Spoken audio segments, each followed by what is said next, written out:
पहला, अगर object infinity पे है तो इमेज कहाँ बनेगी? फोकस पे। दूसरा, अगर ऑब्जेक्ट बियॉन्ड सी है तो इमेज कहाँ बनेगी? फोकस और सेंटर ऑफ कर्वेचर के बीच में। तीसरा, अगर ऑब्जेक्ट सेंटर ऑफ कर्वेचर पे है तो इमेज कहाँ बनेगी? सेंटर ऑफ कर्वेचर पे। चौथा, अगर ऑब्जेक्ट फोकस और सेंटर ऑफ कर्वेचर के बीच में है तो इमेज कहाँ बनेगी? बियॉन्ड सी बनेगी। छठा, अगर ऑब्जेक्ट फोकस पे है,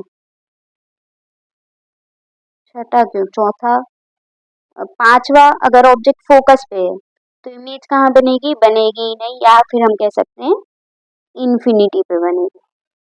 छठा, अगर ऑब्जेक्ट फोकस और पोल के बीच में है तो इमेज कहाँ बनेगी?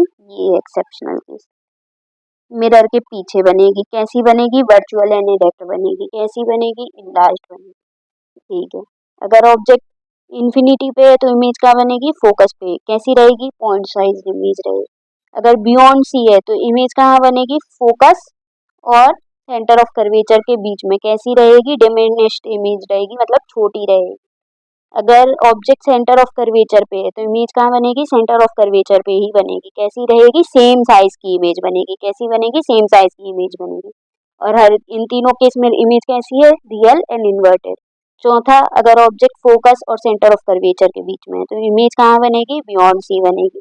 कैसी बनेगी? इनलार्ज्ड बनेगी, थोड़ी बड़ी बनेगी। सी तक आए तो सेम साइज इमेज हो गई, फिर एफ और सी के बीच में गए, अब ये बड़ी इमेज हो गई। फिर फोकस पे अगर ऑब्जेक्ट है तो इमेज क्या बनेगी ही नहीं, या फिर इन्फिनिटी पे बनेगी, तो साइज का कुछ कह ही नहीं सकते। अगर फोकस और पोल के बीच में है ऑब्जेक्ट तो इमेज कहाँ बनेगी? मिरर के पीछे बनेगी। कैसी बनेगी? वर्चुअल एंड इरेक्ट बनेगी। कैसी होगी? बड़ी होगी, लार्ज होगी। ओके, याद रहेगा।